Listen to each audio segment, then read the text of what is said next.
Господин Ралев, започвате подготовка за новия сезон, вече във втора професионална лига, както се води. Доста основни футболисти ви напуснаха. Как мислите да ги замените и какви са целите пред отбора?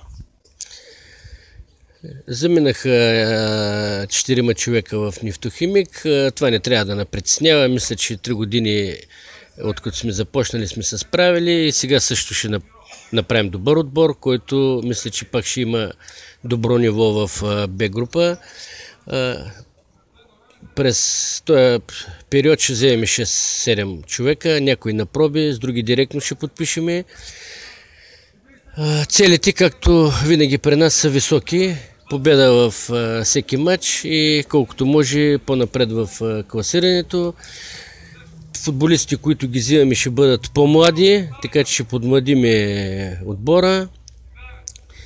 Друго, което е, че радвам се, че тези футболисти, които имаха предложение, те бяха 6-7 човека от други отбори, остават в нашия отбор вече, постигнали сме споразумение и продължават в отбора, така че надявам се, освен тия 4-мата, никой друг да не напусне отбора.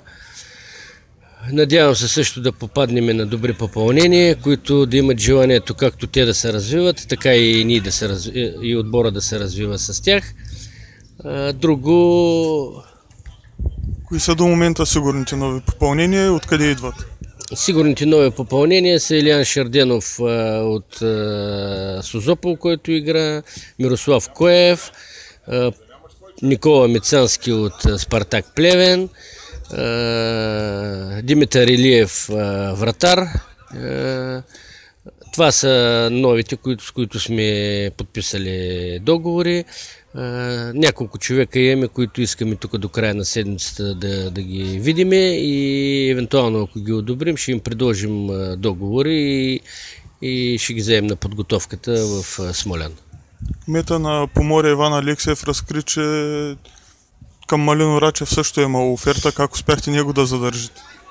Значи аз прямо мен никой не е говорил за Малино Рачев като оферта, така че аз съм се разбрал с Орачев. Ако има предложение от отбора в А група и ще мине на по-друго ниво на футбол, няма да имаме проблеми с него, ще се стиснем ръцете, ще му пожелаем успех и тогава ще мислим. Сега Орачев си остава при нас, не ми е казал, че иска да напуска, така че няма и какво да коментирам повече по тая тема.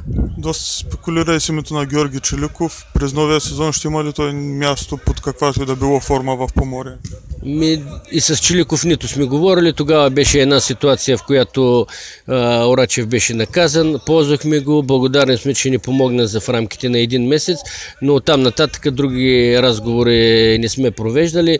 Ние си имаме изграден щаб от треньори и мисля, че друг треньор на този етап няма да привличаме. С новите попълнения, за които вече споменахте и които предстоят да пристигнат тук, можем ли да очакваме поне дублиране на резултата от миналата година? Никой не може да каже по какъв начин отбора ще се представи, но мисля, че няма да бъдем по-слаб отбор от до година. Надявам се да направим такъв отбор, който да бъде по-добър от миналата година, а като резултати времето ще покаже. И вечният въпрос — финансирането. Финансирането, благодарение на община Поморие и в лицето на кмета Иван Алексиев, до сега сме нямали абсолютно никакъв проблем в финансирането. Имаме уверението, че и тая година няма да имаме никакъв проблем. Правим всичко възможно 20% от финансирането да бъде вече от допълнителни спонсори и рекламодатели, тъй като миналата година си беше 100% от общината. Мисля, че тая година сме в преговори с няколко фирми и долу-горе около 20% ще го намерим външно финансиране.